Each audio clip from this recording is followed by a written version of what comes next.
फिक्र का पहला फोकस रूस यूक्रेन युद्ध पर है। पुतिन उधर आर्मी ड्रेस में ज़ैपाड 2025 युद्ध अभ्यास देखने पहुंचे। इधर रूसी सेना ने यूक्रेन पर 500 ड्रोन और 300 बम दाग दिए हैं। फिक्र का दूसरा फोकस इजराइल और मुस्लिम वर्ल्ड में बढ़ते टकराव पर है। पाकिस्तान ने अरब देशों को इजराइल से मुस्लिम उम्मा की रक्षा के लिए परमाणु हथियारों वाली गारंटी दे दी है। सवाल है, क्या इस्लामाबाद ने एक कदम उठाकर इजराइल से दुश्मनी मोल ली? इसके अलावा फिक्र की वीडियो रिपोर्ट में पहला video Sukhoi 57E fighter jet का वायरल है। मित्र देश रूस भारत को इस फाइटर जेट के साथ साथ ज़िरकॉन मिसाइल भी दे सकता है। रूस का यह ऑफर युद्ध में भारत के लिए गेम चेंजर हो सकता है। दूसरा वीडियो तेजस फाइटर जेट का वायरल है। सूत्रों से पक्की खबर है कि भारतीय वायुसेना को अगले महीने से 10 तेजस विमान मिलने का सिलसिला शुरू हो जाएगा। 4.5 या 4.5 जनरेशन के तेजस जेट से वायुसेना की शक्ति में लगातार इजाफा होगा। फिक्र की 2 फाइलें भी तैयार हैं। पहली फाइल असम बीजेपी के एआई वीडियो वाली खुलेगी, जिसमें काल्पनिक मुस्लिम बहुल असम दिखाने की कोशिश हुई है। इस वायरल वीडियो को देखकर ओवैसी भड़के हुए हैं। उन्होंने बीजेपी पर मुस्लिम मुक्त भारत का सपना देखने का आरोप लगाया है। और फिक्र में दूसरी फाइल तानाशाहों वाली सत्ता की विश लिस्ट खुलेगी, क्योंकि उत्तर कोरिया में आइसक्रीम और हैमबर्गर बोलने पर प्रतिबंध लगाया गया है। तो अफगानिस्तान वाईफाई इंटरनेट पर रोक का फरमान सुना जा चुका है। आज पहली गोल फिक्र रूस यूक्रेन वॉर की करते हैं। यहां पर छिड़ी जंग हर गुजरते दिन के साथ भयानक होती जा रही है। सबसे बड़ी बात जानते हैं आप क्या? पुतिन यूक्रेनी ड्रोन का जवाब सिर्फ रूसी ड्रोन और क्रूज बैलिस्टिक मिसाइल से नहीं दे रहे हैं, बल्कि वो यूक्रेन पर ग्लाइड बमों से भी हमला कर रहे हैं, जिसे ट्रेस कर पाने में यूक्रेन नाकाम हो रहा है। और इस कॉम्बो अटैक से यूक्रेन में तबाही जबरदस्त देखने को मिल रही है। आपको वॉर जोन से आई कुछ तस्वीरें और वीडियोस दिखाते हैं। 24 घंटे का लेटेस्ट अपडेट यह है कि पुतिन रूस बेलारूस का जो संयुक्त युद्ध अभ्यास चल रहा है उसको देखने के लिए मिलिट्री अटायर में पहुंचे, मिलिट्री ड्रेस में। ये देखिए, ज़ैपाड 2025 एक्सरसाइज में हर सैन्य गतिविधि को उन्होंने करीब से देखा, कंट्रोल रूम भी। यहीं से उन्होंने यूक्रेन पर नए हमले का आदेश भी जारी कर दिया। यूक्रेन में इसके बाद कैसा मंजर दिखा वो भी देखिए। पुतिन का आदेश मिलते ही रूसी सेना ने यूक्रेन के कई प्रांतों में एक साथ अटैक किया है। वॉर रूम से खुद पुतिन की इस ऑपरेशन पर नजर है। रूस ने सबसे भीषण हमला ज़ैपोरिज्जिया में किया है। वहां रूसी ब्रिगेड ने 100 ड्रोन और 150 बम दागे, जिससे पूरा इलाका दहल गया। ज़ैपोरिज्जिया में रूसी हमले में 2 लोग मारे गए, कई इमारतें बर्बाद हो गई। ज़ैपोरिज्जिया न्यूक्लियर प्लांट के पास फिर से बड़ा धमाका हुआ है। इन हमलों के बाद ज़ैपोरिज्जिया से न्यूक्लियर विनाश की आशंका भी कई गुना बढ़ गई है। आईएईए की टीम ने वहां पर शेलिंग की पुष्टि की है। पूर्वी यूक्रेन में भी रूस ने विध्वंसक हमला किया है। यूक्रेन के एम्युनिशन डिपो पर हमले का दावा किया गया है। रूसी ड्रोन वर्षा की वजह से राजधानी कीव की कई इमारतों में भीषण आग लग गई है। खार्किव में रूसी हमले की वजह से यूक्रेन की यूनिवर्सिटी तबाह हो गई है। खैरसोन में रूस ने कैब बमों से विस्फोट किया है। हमले में 3 नागरिक मारे गए हैं। चरकासी में रूस ने यूक्रेन के पावर स्टेशन को टारगेट किया है। डोनेट्स्क में फैब 3000 बमों से हमला कर रूस ने यूक्रेनी टुकड़ी को खत्म कर दिया है। सूमी में रूस ने यूक्रेनी फोर्सेस के हथियार गोदाम को जला दिया है। कुल मिलाकर पूरे यूक्रेन की बात करें तो बीते 48 घंटे में आप देखिएगा, जो लोग रशिया की मिलिट्री पावर को लेकर सवाल खड़े करते हैं उनको यह डिटेलिंग जरूर देखनी चाहिए। पिछले 48 घंटे में यूक्रेन पर 500 से ज्यादा ड्रोन, 300 से ज्यादा ग्लाइड बम और करीब 30 मिसाइलों से हमला किया। सीरियल विस्फोट की वजह से आधे यूक्रेन में विनाश का मंजर दिख रहा है। और यह 2 दिन की तबाही नहीं है। यूक्रेनी प्रेसिडेंट ज़ेलेंस्की की माने तो सितंबर के 2 हफ्तों में ही रूस ने यूक्रेन पर अब तक 3,500 से अधिक ड्रोन अटैक किए हैं, 190 मिसाइलें लॉन्च की हैं और 2,500 से अधिक शक्तिशाली ग्लाइड बम दागे। रूस के इन बारूदी तेवरों से आप समझ सकते हैं कि यह जंग अब उस दिशा की ओर मुड़ चुकी है जहां से शांति के रास्ते पूरी तरह बंद होते दिखाई पड़ रहे हैं। शांति के प्रयासों के बीच रूस अचानक से यूक्रेन पर इतना आक्रामक क्यों हुआ? इसकी कई वजह। 2 दिन पहले ही यूक्रेन ने रूस पर 361 ड्रोन हमले किए। यूक्रेन के ड्रोन हमलों से रूस की किर्शी तेल रिफाइनरी में भीषण आग लगी थी। किर्शी तेल रिफाइनरी उत्तर पश्चिम लेनिनग्राद में स्थित है और रूस के बड़े तेल उत्पादन यूनिट में स्थित। यहां हर वर्ष करीब 1.77 करोड़ मैट्रिक टन यानी करीब लगभग प्रतिदिन 3,55,000 बैरल कच्चे तेल का उत्पादन होता है। यहां हुए हमले के वीडियो आप टीवी स्क्रीन पर देख सकते हैं। ये देखिए, देख रहे हैं आप? रूस दुनिया का दूसरा सबसे बड़ा कच्चा तेल निर्यातक देश है। सऊदी अरब के बाद रूस का स्थान दूसरे नंबर पर आता है। यूक्रेन पूरी कोशिश में है कि वो रूस की इस नब्ज को लॉक कर दे, जिससे रूस बातचीत की टेबल पर आ जाए। इसी कारण से यूक्रेन 45 दिनों में रूस के 12 ऑयल रिफाइनरी पर अटैक कर चुका है। 12 तेल रिफाइनरी पर 17 ड्रोन हमलों से रूस में हड़कंप है। रूस के कुल तेल शोधन क्षमता का 42% हिस्सा टारगेट हुआ, लेकिन रूस इस नुकसान के बाद भी यूक्रेन पर आक्रामक है। चुन चुनकर ड्रोन और मिसाइल अटैक कर और ग्लाइड बमों का अटैक चल रहा है। यूक्रेन से भीषण बदला लेने की कोशिश है। यूक्रेन को सपोर्ट करने वाले नेटो देश को ज़ैपाड 2025 युद्ध अभ्यास के जरिए वार्निंग दे रहा है। रूस के बाल्टिक फ्लीट का विध्वंसक प्रदर्शन हुआ है। पुतिन ने इस युद्ध अभ्यास पर बड़ा बयान दिया है। उन्होंने कहा है कि यूक्रेन संघर्ष से सबक लेकर रक्षा की तैयारी जरूरी है। दुश्मन के हमलों को नाकाम करने के लिए ही रूस बेलारूस मिलकर ज़ैपाड 2025 ड्रिल कर रहे हैं। रूसी संप्रभुता की रक्षा के लिए यह युद्ध अभ्यास किया जा रहा है। रूस की इसी आक्रामकता से नेटो देश भी भयभीत है। पोलैंड रोमानिया के बाद एक और नेटो देश में रूसी ड्रोन की घुसपैठ की खबरें आई। जर्मन मीडिया बिल्ड में ऐसी खबरें छपी हैं कि ज़ेलेंस्की इस मौके को यूक्रेन के पक्ष में भुनाने का प्रयास लगातार कर रहे हैं। उन्होंने कल ही एक इंटरव्यू में कहा था कि पोलैंड अभी जंग के लिए तैयार नहीं है। बड़े हमले से लोगों की रक्षा करने में पोलैंड अक्षम है। यूक्रेन ने हाल ही में 810 में से 700 रूसी ड्रोन नष्ट किए हैं, जबकि पोलैंड 19 में से सिर्फ 4 ड्रोन मार पाया। एक बार दोनों पक्षों की ओर से सुनाई दे रही आवाजें आपको समझनी चाहिए। फिर अमेरिका का सच से सामना। युद्ध में शांति लाने के प्रयासों का दिखावा करने वाला अमेरिका ने यूक्रेन को हथियारों का टेस्टिंग ग्राउंड बना दिया। अब आपको रूस यूक्रेन युद्ध में पीस मेकर से हथियार डीलर बन चुके ट्रंप का ये नया दोहरा मापदंड दिखाते हैं। और ये बड़ा स्ट्रांग वर्ड है, राइट? लेकिन इसके पीछे के फैक्ट्स क्या हैं वो देखते हैं। देखिए, रूस यूक्रेन युद्ध में शांति लाने के लिए ट्रंप ने पुतिन को अलास्का में बुलाया। ये वीडियो वहीं का हमने लाइव कवरेज की, इस चैनल पर आपको दिखाया, इस शो में आपको दिखाया।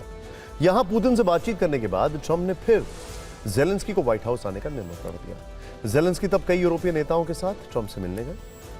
उस समय दोनों ही समिट में जो बातें हुई थी उससे लग रहा था कि ट्रंप वाकई युद्ध में सीजफायर कराने के लिए गंभीर प्रयास कर रहे हैं। लेकिन क्या यह प्रयास दिखावटी है? क्योंकि ट्रंप एक तरफ तो शांति की बातें करते हैं, दूसरी ओर अमेरिका यूक्रेन को हथियारों की नई सप्लाई करने जा रहा है। ट्रंप के कार्यकाल में पहली बार यूक्रेन के लिए अमेरिकी हथियार सहायता के पहले पैकेज को मंजूरी दे दी गई है।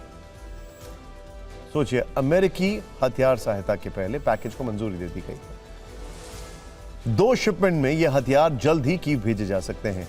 अमेरिका डायरेक्ट यह हथियार यूक्रेन को नहीं भेजेगा, बल्कि इसके लिए यूरोपीय देशों का चैनल खोला जाएगा। सूत्रों के अनुसार इस बार सहयोगियों के साथ एक नए वित्तीय समझौते के तहत यह हथियार सहायता यूक्रेन को भेजी जाएगी। हथियारों की यह big deal 82 crore 50 lakh dollar की है। यूक्रेन को एयर डिफेंस सिस्टम की सबसे ज्यादा जरूरत है। ऐसा कहा जा रहा है कि इन 2 शिपमेंट में यूक्रेन को पेट्रियट सिस्टम मिल सकते हैं। अमेरिका यूक्रेन को हाइमार्स दे सकता है। अमेरिका यूक्रेन को शेल्स दे सकता है। अमेरिका यूक्रेन को ड्रोन्स की सप्लाई कर सकता है। मतलब रूस यूक्रेन में सीजफायर कराकर शांति का नोबेल पुरस्कार पाने का सपना देख रहे ट्रंप अब यूक्रेन को अमेरिकी हथियारों का ट्रेनिंग और टेस्टिंग ग्राउंड बना रहे हैं। इस बहाने अमेरिका हथियारों के मार्केट से अरबों खरबों की कमाई करने की योजना बना चुका है। इसमें इंटरेस्टिंग बात क्या है वो समझिए आप। देखिए, अमेरिका यूरोप को हथियार बेच रहा है और यूरोप की जिम्मेदारी है यूक्रेन को हथियार देने की। तो बिजनेस किसका हो रहा है? अमेरिका की डिफेंस कंपनीज। ट्रंप ने ये एक कंडीशन रख दी है कि नेटो में हर नेटो मुल्क अपने जीडीपी का 5% कंट्रीब्यूट करेगा डिफेंस के लिहाज से। यानी उनको भी पैसा खर्च करना पड़ेगा, डिफेंस बजट बढ़ाना पड़ेगा। वो हथियार कहां से खरीदेंगे? वो भी अमेरिका से। सम टोटल फायदा अमेरिका की डिफेंस इंडस्ट्री का होगा, जिसे कहा जाता है military industrial complex, MIC। Gaza में विध्वंस पहले ही शुरू हो चुका है। अब जो तस्वीरें आप देखने वाले हैं वो विचलित कर सकते हैं आपको। विजुअल देखिए सर, देखा आपने? गाजा पर इजराइल की नॉन स्टॉप बमबारी हो रही है। नेतन्याहू के नए ऑपरेशन में टारगेट पर गाजा सिटी की बड़ी बड़ी इमारतें हैं। 24 घंटे में 40 से ज्यादा इमारतों पर बारूद बरस चुका है। इजराइल के पावरफुल अटैक में यह बिल्डिंग धाराशायी हो चुकी है। ऐसी रिपोर्ट्स हैं कि बड़े बड़े टावरों में ह्यूमन शील्ड बनाकर हमास छिपा हुआ है। इस वीडियो को आप देखें, कैसे एक मस्जिद देखते ही देखते जमींदोज हो गई। देखें सर, देखा आपने? ये तस्वीर भी गाजा सिटी से आई है, जहां बहुमंजिला इमारतों को मलबे में तब्दील किया जा रहा है। ये अल अयबाकी मस्जिद है और ऐसी खबरें हैं कि अल अयबाकी मस्जिद से हमास अपना नेटवर्क चला रहा था। इंटरेस्टिंग बात क्या है, गाजा सिटी वो इलाका है जहां पर कहा जा रहा है कि हमास का बहुत बड़ा स्ट्रॉन्ग होल्ड है और आईडीएफ यानी इजराइल डिफेंस फोर्सेस के सोल्जर्स वहां पर घुस भी नहीं रहे हैं, वरना उनको मार दिया जाएगा, क्योंकि वहां पर टनल नेटवर्क बहुत खतरनाक है। इसीलिए ऊपर से अटैक किए जा रहे हैं, बम वर्षा करके पूरी सिटी को सपाट किया जा रहा है। गाजा में इजरायली सेना विध्वंसक हमले कर रही है। अलग अलग तकनीक, बमों और मिसाइलों का इस्तेमाल हो रहा है। आईडीएफ रोबोट के जरिए भी इमारतें तबाह कर रही है। गाजा सिटी के तेल अल हवा इलाके को खाली कराया जा रहा है। इजराइल का कहना है कि वो नागरिक नहीं बल्कि हमास के खात्मे के लिए एक हमले कर रहे हैं। यानी कतर अटैक के मुद्दे पर अरब वर्ल्ड भले ही इजराइल के खिलाफ है, लेकिन नेतन्याहू नॉनस्टॉप हमले कर रहे हैं। वो गाजा में विध्वंसक ग्राउंड ऑपरेशन की तैयारी में। इजराइल ने बड़ी संख्या में टैंक और सैनिकों की तैनाती की। आने वाले दिनों में और सैनिक जोड़े जाएंगे। गाजा में हाहाकार मचा है। 24 घंटे में गाजा में 33 से ज्यादा लोग मारे गए हैं। 24 घंटे में सिर्फ गाजा सिटी में 21 लोगों की मौत हो गई है। बड़ी संख्या में लोगों का पलायन हो रहा है। अब तक गाजा सिटी छोड़कर 4 लाख लोग जा चुके हैं। लोगों को साउथ ह्यूमैनिटेरियन जोन में जाने का हुक्म दिया गया। इजराइल ने 20,000 सैनिकों के साथ गाजा सिटी में ऑपरेशन शुरू किया है। हमने में 2 आर्मर्ड और इन्फेंट्री डिवीजन शामिल है। आईडीएफ ने अनुमान लगाया है कि शहर में 2,000 से 3,000 हमास लड़ाके सक्रिय हैं। नोट करने वाली बात यह है कि अमेरिकी विदेश मंत्री मार्को रूबियो के 15 सितंबर के इजराइल दौरे के बाद हमले और तेज हुए। इसी बीच संयुक्त राष्ट्र की एक जांच कमेटी ने इजराइल पर गाजा में नरसंहार का आरोप लगाया।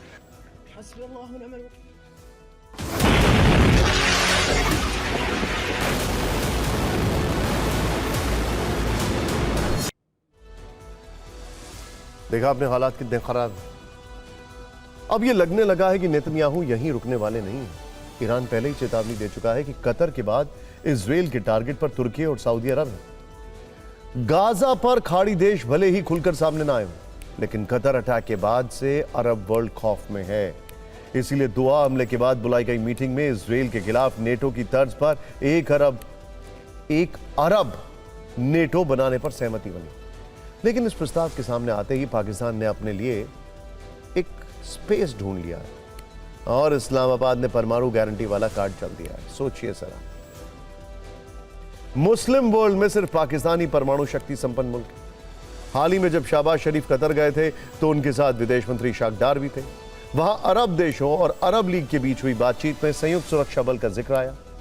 इसी को लेकर जब इशाक डार से सवाल हुआ तो वो पाकिस्तान की परमाणु शक्ति की चर्चा करने लगे। उन्होंने कहा पाकिस्तान के पास न सिर्फ परमाणु शक्ति है बल्कि उसकी थल सेना, वायुसेना और नौसेना बेहद असरदार और आजमाई हुई। उम्मा का सदस्य होने के नाते परमाणु शक्ति संपन्न पाकिस्तान अपना कर्तव्य निभाएगा। इस्लामिक देशों की रक्षा के लिए परमाणु शक्ति वाला पाकिस्तान तैयार है। उम्मा अरबी शब्द है जिसका अर्थ समुदाय, राष्ट्र या लोगों का समूह है। बात बात पर परमाणु बम की धमकी देने वाला पाकिस्तान होशियारी दिखाने के चक्कर में गलती करता है। मुस्लिम देशों को परमाणु सुरक्षा की गारंटी देकर उसने सीधे सीधे इजराइल से दुश्मनी मोल ली है, क्योंकि जब इशाक डार ने यह बयान दिया तो नेतन्याहू ने उसामा बिन लादेन की याद दिलाकर पाकिस्तान को जवाब दिया। आप खुद देखें। नेतन्याहू, उनके लिए कहा जाता है कि वो अपने शब्दों को बड़ा चुन चुन कर इस्तेमाल करते हैं। हालांकि इंटरेस्टिंग बात क्या है, एक तरफ नेतन्याहू ये कह रहे हैं और ये पाकिस्तान के लिए मैसेज है, और दूसरी तरफ वो प्रधानमंत्री मोदी को हैप्पी बर्थडे कह रहे हैं और उनको अपना अच्छा दोस्त बता रहे हैं। खैर, ये वही नेतन्याहू हैं जो ईरान के बाद पाकिस्तान को दुनिया के लिए सबसे बड़ा खतरा मानते हैं। नेतन्याहू ने साफ साफ कह दिया है कि आतंकियों को पालोगे तो अंजाम बुरा होगा। वो खुलकर कह रहे हैं कि जहां आतंकी होंगे वहां एक्शन होगा, इसलिए कोई भी आतंकवादी को पनाह देने की जरूरत ना करे। पाकिस्तान का आतंकवाद से कैसा रिश्ता है ये किसी से छिपा नहीं है। खैर अब आपको सवाल का जवाब दे देते हैं जो हमने थोड़ी देर पहले उठाया था। इजराइल के खिलाफ नेटो की तर्ज पर जिस अरब नेटो पर सहमति बनी है उसकी इनसाइड रिपोर्ट। अरब और इस्लामी देशों के कई नेता कतर की राजधानी दोहा पहुंचे, जहां पिछले हफ्ते कतर में हमास नेताओं पर इजरायली हमलों के खिलाफ एकजुटता दिखाने के लिए इमरजेंसी मीटिंग हुई, जिसमें 40 से ज्यादा मुस्लिम देश शामिल हुए। इनमें एक पाकिस्तान भी था। हालांकि नेताओं के बीच आगे की रणनीति पर मतभेद थे और वो इजराइल के खिलाफ कम से कम कार्रवाई पर सहमत हुए। हालांकि इस मीटिंग में एक अरब सैन्य गठबंधन की बुनियाद रखी गई है। प्रस्तावित सैन्य गठबंधन को मिस्र ने अरब नेटो का नाम दिया है। अरब वर्ल्ड की सबसे बड़ी सेना मिस्र के पास है। मिस्र ने अपनी तरफ से शुरुआत में 20,000 सैनिक देने की पेशकश की है। अरब नेटो का मुख्यालय काहिरा में बनाने का ऑफर दिया है। मिस्र का एक 4 स्टार जनरल इस यूनिट का पहला कमांडर होगा। यह गठबंधन फोर्स अरब लीग के 22 सदस्यों के बीच नेतृत्व को बारी बारी से बदलेगी, जिसमें आर्मी, एयरफोर्स, नेवी और कमांडो यूनिट शामिल होंगे। सऊदी अरब को डिप्टी कमांड की भूमिका के लिए एक प्रमुख साझेदार के रूप में देखा जा रहा है, जो संभवतः फंडिंग और आधुनिक क्षमताओं के लिए यूएई और बहरीन जैसे खाड़ी देशों को लुभाने का काम कर सकता है। असल में ट्रंप का अमेरिका दुनिया भर के सहयोगियों के साथ अपने सुरक्षा संबंधों की शर्तों पर फिर से विचार करने में लगा हुआ है। इसीलिए अरब देश एक सामूहिक रक्षा कवच पर तेजी से आगे बढ़ रहे हैं। अगर यह प्लान कामयाब रहा तो इससे क्षेत्रीय शक्ति संतुलन में नया बदलाव आ सकता है। साथ ही अमेरिकी गारंटियों पर निर्भरता भी कम होगी। कतर पर हुए हमले के बाद अमेरिका का उदासीन रुख देखा गया है, इसीलिए खाड़ी देशों में ज्यादा डर है। लेकिन इजिप्ट इसका पहला अध्यक्ष बनना चाहता है, जिसको लेकर अरब देश सहमत नहीं। अब वो खबर जिससे भारत के दुश्मनों की फिक्र बढ़ती जा रही है। भारत को मित्र देश रूस से हथियारों का गेम चेंजर कॉम्बो ऑफर मिल सकता है। भारत ने ऑफर स्वीकार कर लिया तो चीन, पाकिस्तान की धड़कनें बढ़ जाएंगी। आपको पूरी खबर बताते हैं।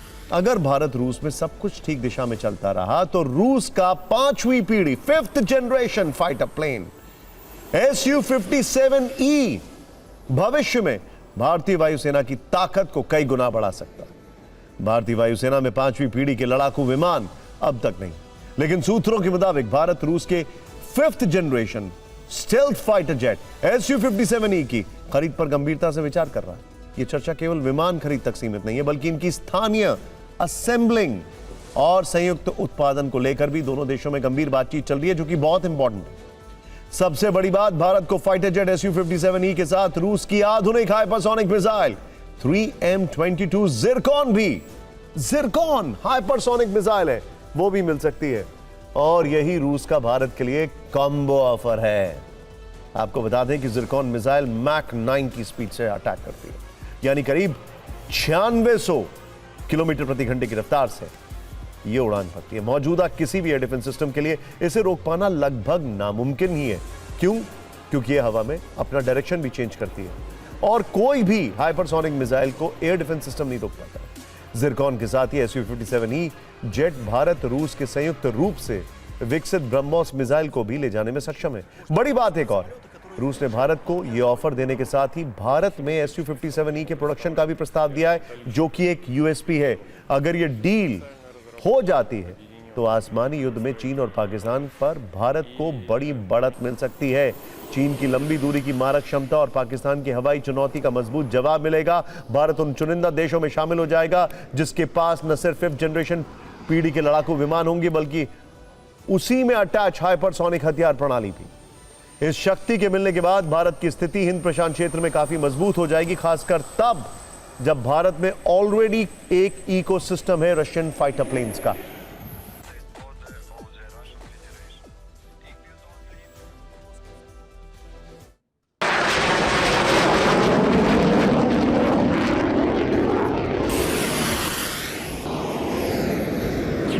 ज्यादा चर्चित, सबसे ज्यादा लोगों को रिझाने वाला और पूरी दुनिया की जिस पर नजर है वो है सुखोई 57।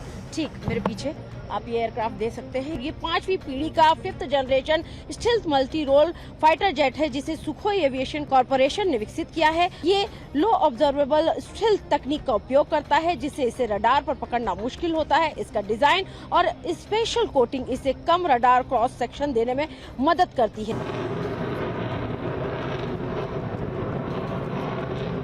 वक्त आपको आसमान में उड़ता हुआ विमान जो दिखाई दे रहा है, ये रशिया का Su-57 है। रूस का अत्याधुनिक स्टील्थ फाइटर जेट है, जिसे मल्टी रोल लड़ाकू विमान के रूप में विकसित किया गया है। इस विमान की सबसे बड़ी खासियत इसकी रडार से बचने की क्षमता है, इसे दुश्मन के इलाके में बिना पकड़े घुसने में मदद मिलती है। ये विमान सुपर क्रूज, सुपर मैन्युफैक्चरेबिलिटी और एडवांस एवियोनिक्स जैसी क्षमताओं से लैस है।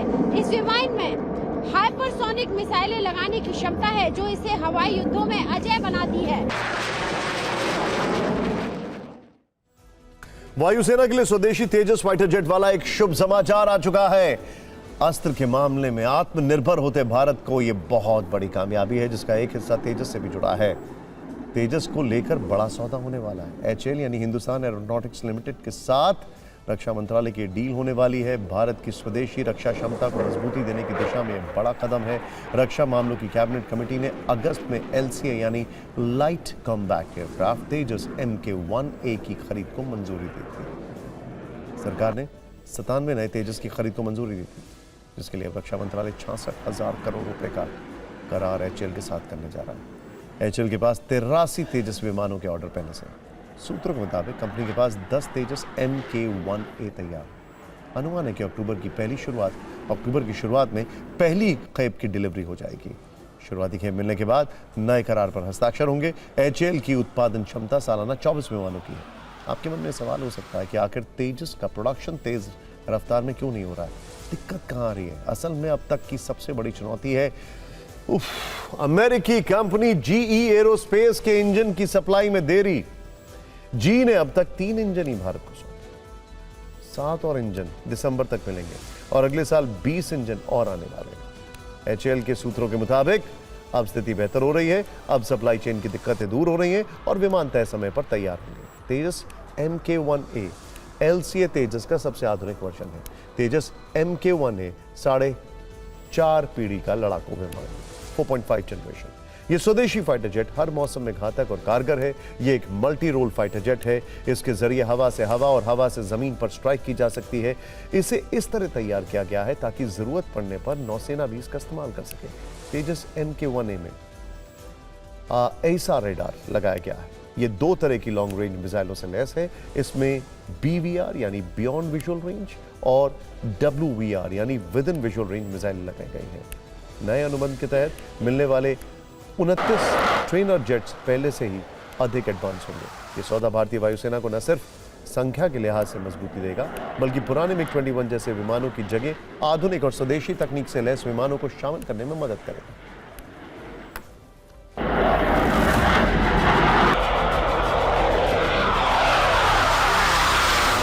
दुनिया के सामने भारत ने अपनी महाशक्ति पेश कर दी है। तेजस मार्क 1A तेजस प्रोग्राम का सबसे एडवांस एयरक्राफ्ट। ठीक इस वक्त आप हमारे सामने देख सकते हैं, ये तेजस मार्क 1A एयरक्राफ्ट है। ये काफी एडवांस फाइटर जेटों में से एक है, जो आने वाले समय में भारतीय वायुसेना में शामिल होने के लिए तैयार है। इसमें नए सेंसर सिस्टम और मिशन और डिजिटल फ्लाइट कंट्रोल सिस्टम और बेहतर हथियार नेटवर्किंग क्षमता और एक्स्ट्रा BVR जैसे अत्याधुनिक फीचर्स इसमें जोड़े गए हैं। इसके अलावा ये एक प्रिसिशन गाइडेड हथियारों से भी लैस है। हल्के लड़ाकू विमान LCA तेजस मार्क 1A, जिसे अल्फा भी कहा गया है, एक एडवांस और अत्याधुनिक सक्षम विमान है। इसमें इसे कई तरह की एडवांस मिसाइलों से भी लैस किया गया है। इसमें आप देख सकते हैं अस्त्रा मिसाइल और तमाम तरह के जो एडवांस फीचर्स हो सकते हैं, वो तमाम तरह के हथियारों से इसे डिजाइन किया गया है। इसमें नए सेंसर सिस्टम, मिशन और डिजिटल फ्लाइट कंट्रोल सिस्टम, बेहतर हथियार नेटवर्किंग क्षमता और एक्स्ट्रा VR जैसे अत्याधुनिक फीचर्स जोड़े गए हैं। इसके अलावा ये प्रिसिशन गाइडेड हथियारों से भी लैस है। और अब आज की सबसे विस्फोटक पॉलिटिकल फाइल खोलते हैं। आपने गौर किया होगा, आजकल राजनीतिक दलों के विज्ञापन में कोई मॉडल या कलाकार नहीं होता, नेताओं के भाषण नहीं होते, बल्कि इसमें AI वीडियो का इस्तेमाल होता है। AI के जरिए ही वीडियो बनाए जाते हैं और इन्हीं AI वीडियो के जरिए राजनीतिक दल अपनी बात कहते हैं, अपना एजेंडा चलाते हैं और अपने विरोधियों पर कटाक्ष करते हैं। ऐसा ही एक प्रयास असम बीजेपी के एक नए एआई वीडियो में देखने को मिला है, जिसमें काफी राजनीतिक तनाव हो गया। दरअसल असम बीजेपी ने आर्टिफिशियल इंटेलिजेंस से बना एक वीडियो शेयर किया, जिसमें काल्पनिक मुस्लिम बहुल असम दिखाया गया है, जिसमें मुसलमानों को जमीन कब्जाने वाले अवैध घुसपैठियों के तौर पर पेश किया गया। इसमें यह भी दिखाया गया है कि अगर असम में बीजेपी शासन ना रहा तो बीफ वैध हो जाएगा और पाकिस्तान का प्रभाव बढ़ेगा।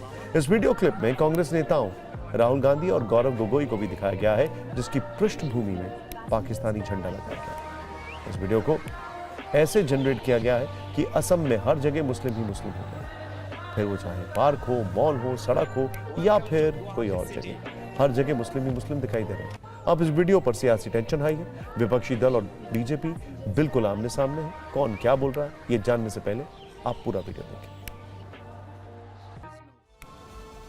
बीजेपी के इस एआई वीडियो से कांग्रेस काफी गुस्से में है, लेकिन कांग्रेस से ज्यादा गुस्सा ऑल इंडिया मजलिसे इत्तेहादुल मुस्लिमीन यानी AIMIM के अध्यक्ष और पार्टी के सांसद असदुद्दीन ओवैसी को आ रहा है। उन्होंने सोशल मीडिया पर एक पोस्ट भी लिखा है। बीजेपी असम में एक घृणित एआई वीडियो पोस्ट किया, जिसमें दिखाया गया है कि अगर बीजेपी ना होती तो असम में मुस्लिम बहुल था।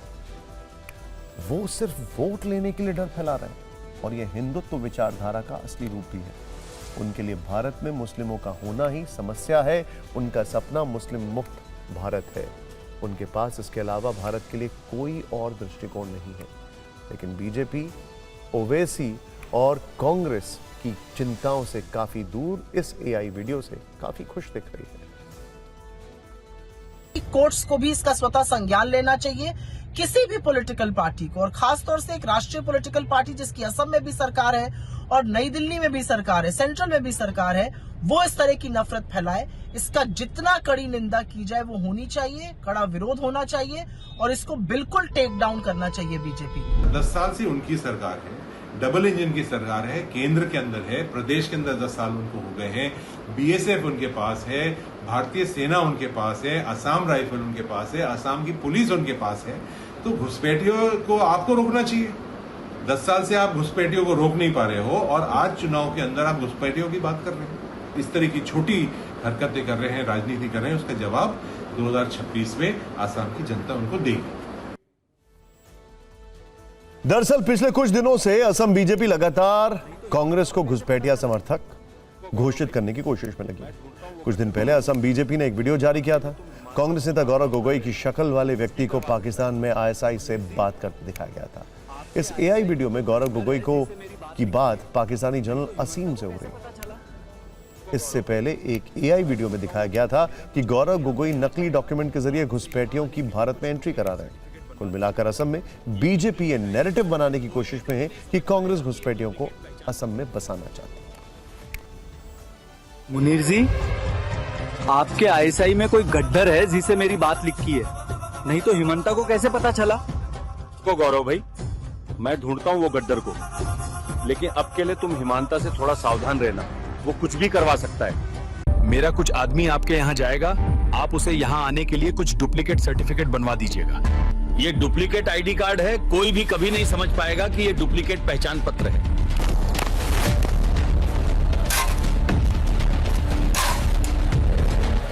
मामा, हमारे देश में बहुत सारे बांग्लादेशी मियाँ हैं, वे बिना अनुमति के सरकारी जमीन पे घर बना रहे हैं, कुछ करो। 1 मिनट रुको, मैं आ रहा हूँ। हमारे असम की धरती पर बांग्लादेश से आए कई बांग्लादेशी मियाँ हैं। हम अपने असम में बांग्लादेशी मियाँ को कभी जगह नहीं दे सकते।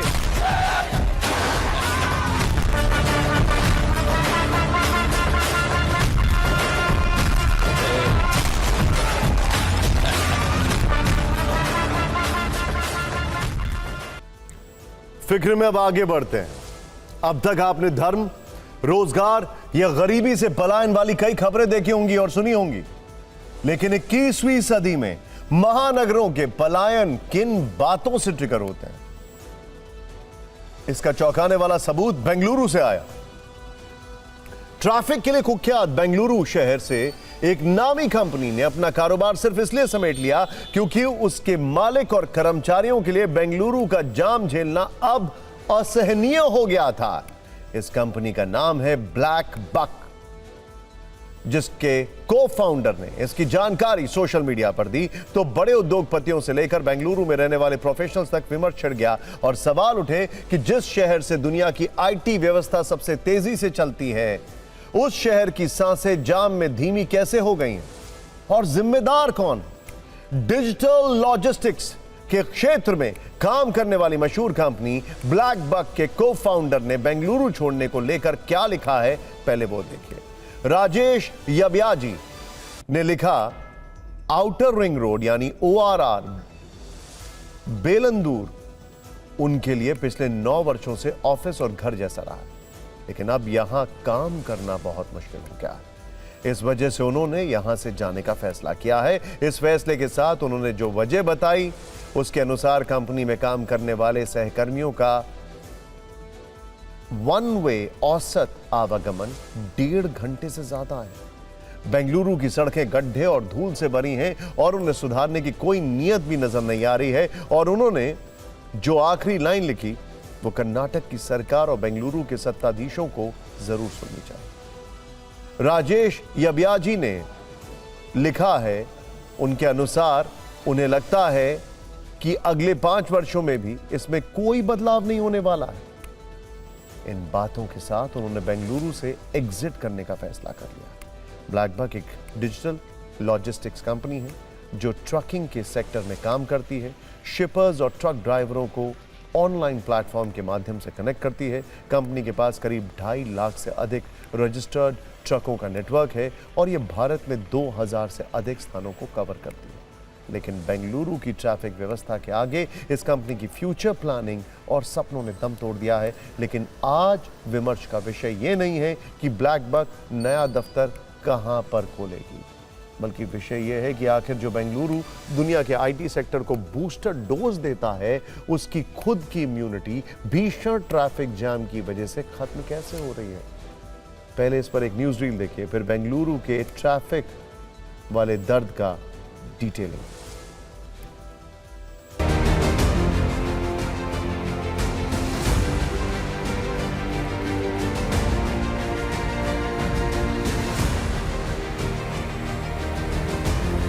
We have sufficient funds to improve, take care of potholes. We will do it in stages. There is some paperwork issue which has to be finalized. Karnataka सरकार 4 लाख करोड़ खर्च कर रही है हर साल। इसको कितना चाहिए? 500 1000 करोड़ नहीं देते। बेंगलोर कर्नाटक का 60% टैक्स देती है और वो रास्ता कॉर्पोरेशन में सबसे टैक्स देने का रास्ता है। सिद्धरामैया जी आए थे, उन्होंने देख लिया। कहाँ है राहुल गांधी? राहुल गांधी ने क्या प्रॉमिस किया था? कहाँ है प्रियंक खरगे? प्रियंक खरगे आईटी मिनिस्टर है, क्या कर रहा है? ये सरकार कांग्रेस से कुछ नहीं कर रही है। Worst road in the Bangalore for last 7-8 years. Okay, nobody has addressed the traffic in Panathur Road. Different government has come. Congress government has not done anything here. इतना स्लो मूव, उधर से आने में जितना टाइम नहीं लगता, evening में अगर ऑटो बुक करना चाहो तो 1.5 आवर लगता है एक ऑटो को इधर आने में। मतलब you can't even book any autos, कोई राइड ही नहीं एक्सेप्ट करता। The city is developing. Definitely, all this is happening due to delay in the Blue Line Metro, which has caused a lot of traffic snarls in the city and in the outer ring road. We stand with the companies and we also put forward our foot to the government. और अब आगे बढ़ते हैं और बात करते हैं प्रधानमंत्री मोदी के 75वें जन्मदिन की। आज पीएम मोदी को दुनिया भर से बधाई संदेश मिल रहे हैं। कई बड़े बड़े देशों के प्रधानमंत्री और राष्ट्रपति तक वीडियो बनाकर पीएम मोदी को जन्मदिन की बधाई देते हुए सोशल मीडिया पर पोस्ट कर रहे हैं। प्रधानमंत्री मोदी को निजी तौर पर फोन कर बधाई देने वालों में सबसे पहला नाम अमेरिका के राष्ट्रपति डोनाल्ड ट्रंप का है। ये तस्वीर आर्टिफिशियल इंटेलिजेंस से हमने बनाई है। अगर आज ट्रंप पीएम मोदी से मिलते तो शायद जन्मदिन पर फूलों का गुलदस्ता देकर ही उन्हें बधाई देते।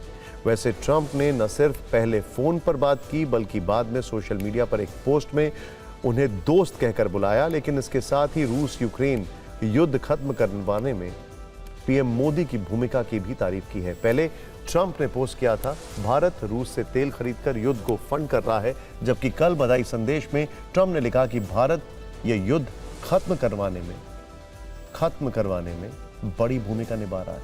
यानी भारत को लेकर ट्रंप का स्टैंड फंडिंग द वॉर से अब एंडिंग द वॉर हो गया। क्या ट्रंप की इस बधाई में कोई कूटनीतिक संदेश छिपा है? इसकी चर्चा हर तरफ हो रही है। ट्रंप ने पीएम मोदी को बधाई देते हुए लिखा, अभी अभी मेरे दोस्त नरेंद्र मोदी से फोन पर बातचीत हुई है, मैंने उन्हें जन्मदिन की शुभकामनाएं दी हैं, वो अद्भुत काम कर रहे हैं। नरेंद्र, रूस और यूक्रेन के बीच जंग खत्म करने में आपके सहयोग के लिए धन्यवाद। इसके बाद प्रधानमंत्री मोदी ने भी एक पोस्ट में ट्रंप को जन्मदिन की बधाइयों के लिए शुक्रिया कहा, लेकिन इसके अलावा कई वर्ल्ड लीडर्स ने भी प्रधानमंत्री मोदी को बधाई दी। रूस के राष्ट्रपति पुतिन ने लिखा, प्रिय प्रधानमंत्री जी, 75वें जन्मदिन के अवसर पर हार्दिक बधाई। आपने दोनों देशों के बीच रणनीतिक साझेदारी को मजबूत करने में बड़ा योगदान दिया। इटली के प्रधानमंत्री जॉर्जिया मेलोनी ने एक पोस्ट में लिखा, भारतीय पीएम को 75वें जन्मदिन की हार्दिक शुभकामनाएं। मैं आपकी अच्छी सेहत की कामना करती हूँ ताकि आप भारत को एक उज्जवल भविष्य की ओर ले जा सकें। और फिक्र अब आगे बढ़ते हैं, बात करते हैं एक अलग खबर की। किसी देश में लोकतंत्र क्यों जरूरी है, नागरिकों के लिए लोकतांत्रिक व्यवस्था की क्या अहमियत है, इसे समझने के लिए आज आपको तानाशाहों की सरकार वाली 2 इंटरनेशनल खबरें जरूर जाननी चाहिए। पहली खबर उत्तर कोरिया से, जहां किम जोंग उनका शासन है। वहां किम जो कहते हैं वही कानून है, सबको उनकी बात माननी पड़ती है। अब उन्हें आइसक्रीम शब्द से नफरत हो गई और पूरे देश में आइसक्रीम शब्द बोलने पर बैन लगा दिया गया है। दूसरी खबर अफगानिस्तान से है, जहां तालिबान सरकार ने वाईफाई को बैन कर दिया है। किम जोंग उन लगातार अपने देश में अनोखे नियम बनाते हैं। उत्तर कोरिया के नागरिक क्या खाएंगे, क्या पहनेंगे और क्या बोलेंगे, ये सब कुछ किम जोंग की विश लिस्ट पर निर्भर है, जिसमें एक नई बात ये शामिल हो गई है कि अब उनके देश में आइसक्रीम शब्द नहीं बोला जाएगा। अगर कोई आइसक्रीम शब्द बोलता है तो उसे सजा हो सकती है। आइसक्रीम की जगह अब असियू कीमो कहना होगा। असियू कीमो का अर्थ होता है बर्फ से बनी मिठाई। किम जोंग ने हैमबर्गर शब्द को भी बैन कर दिया है। वो अपने देश में विदेशी भाषाओं का प्रभाव हटाने की कोशिश कर रहे हैं। यानी किम का आदेश साफ है, अगर किसी ने आइसक्रीम और हैमबर्गर शब्द कहे तो जेल जाना होगा। एक तरफ किम के ये अनोखे आदेश हैं तो दूसरी ओर अफगानिस्तान में तालिबान के तानाशाही फैसलों की लिस्ट बढ़ती जा रही है। अफगानिस्तान के बल्ख प्रांत में वाईफाई बैन कर दिया गया है, जिसका आदेश तालिबान सुप्रीम लीडर अखुंदजादा ने दिया है। इस आदेश के बाद सरकारी दफ्तरों, घरों से इंटरनेट कनेक्शन हटा लिए गए। अब आशंका है कि जल्द ही पूरे अफगानिस्तान में वाईफाई बैन हो सकता है। इसके लिए तालिबान ने अनैतिक गतिविधियों पर रोक लगाने का हवाला दिया है। लेकिन सोचिए, आज के दौर में बिना इंटरनेट की जिंदगी कैसे होगी। तानाशाही सरकारों के ऐसे फैसलों की सीमा सिर्फ उत्तर कोरिया और अफगानिस्तान तक सीमित नहीं है। दुनिया में जब भी, जहां भी तानाशाही सत्ता आई है, उसने ऐसे ही बेतुके फैसले लिए हैं। उत्तर कोरिया में इससे पहले किम जोंग नीली जीन्स पहनने पर बैन लगा चुके हैं। वो इसे पश्चिमी देशों की गुलामी का प्रतीक मानते हैं। इसके अलावा किम के शासन में विदेशी फिल्में देखने पर भी सजा का प्रावधान है। तालिबान भी मीडिया में जीवित लोगों की तस्वीरें दिखाने पर बैन लगा चुका है। लड़कियों के स्कूल कॉलेज जाने पर प्रतिबंध है। इस मामले में चीन के राष्ट्रपति शी जिनपिंग भी पीछे नहीं है। उन्होंने चीन में विनी द पू कार्टून बैन कर दिया था, क्योंकि लोग उस कार्टून से जिनपिंग की चाल ढाल की तुलना करने लगे थे।